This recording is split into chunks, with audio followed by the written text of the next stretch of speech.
John is a Purdue University and University of Illinois alumni. He started his career in Chicago Public Schools and later in his career started a private practice that grew into a national speech-language pathology agency which specialized in bilingual speech-language pathology. John currently is the founder and CEO of Lingua Health and the bilingual SLP resource group Bilingual.com. John, what would you recommend to students who are currently in a communication disorders program who want to become bilingual speech-language pathologists? Well, if they're undergrads and they're applying to graduate schools, I would say try to find a program that specializes in bilingual speech-language pathology. That's the best case scenario because it is a specialization in our profession. If that's not possible, you can try to seek out professors that specialize in bilingual speech-language pathology and call them up and ask them about their program or do research on what type of research they're doing, what courses they teach at that university. They may find a great mentor, a future mentor that can kind of create a program with them or help them become a bilingual speech-language pathologist. It is a process.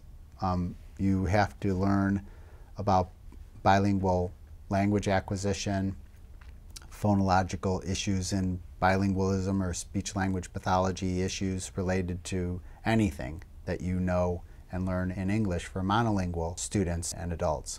It also helps if the department that you go to has not only coursework opportunities, also has practicum opportunities working with the bilingual population. Where the university exists will affect that. If you're in universities in an area where there are a lot of bilingual Spanish speakers, then you're going to be able to get those practicum experiences. If you're in a place that doesn't have many bilingual or Spanish speakers, you may not see any Spanish-speaking clients when you're at the clinic in graduate school or when you're doing a practicum. So you have to think about geography also. How long does it take to become a bilingual speech-language pathologist?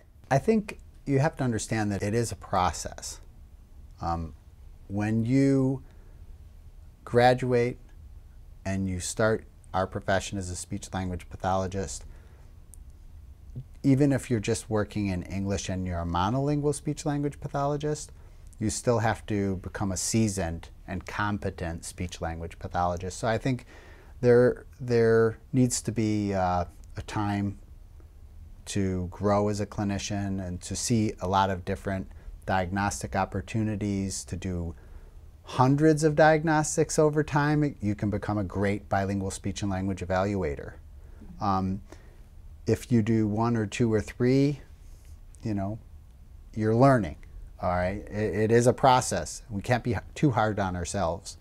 It does take time. So just the way you would become a great monolingual speech-language pathologist, it takes time to do that. It takes time to become a great bilingual speech-language pathologist.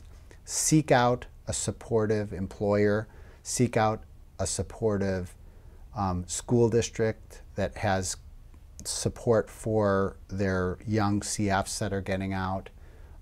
Make sure that you're given the right tools to do practice what we do. Make sure that you're given opportunities to learn from other people that are actually seasoned bilingual SLPs. So you're going to have to do some work on finding the right people, making the right connections, networking with people. And that will help you to go down the right road to evolve as a bilingual speech-language pathologist. That's some good advice. So do you have any other recommendations for someone who's already in a graduate program, or maybe someone who's already practicing but looking to become a bilingual speech-language pathologist?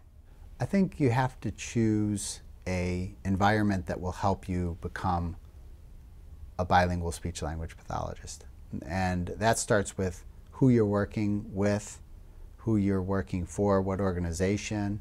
Do they have training programs? Do they have support for clinicians to become bilingual speech-language pathologists? Are they going to let you work in the languages that you speak?